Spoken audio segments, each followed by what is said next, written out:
Alright. Make a little short video of the current tropical storm.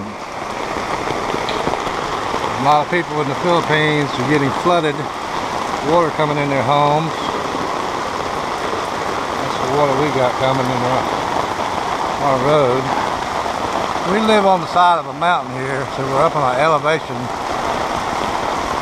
So not too much to worry about flooding here.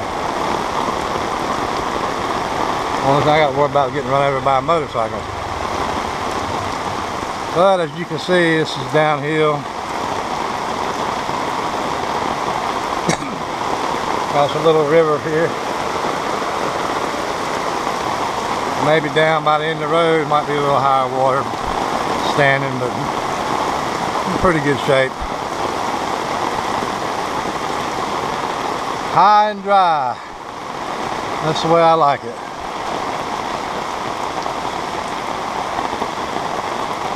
Alright, just a little play video.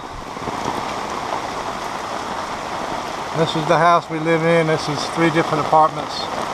We're on the end here.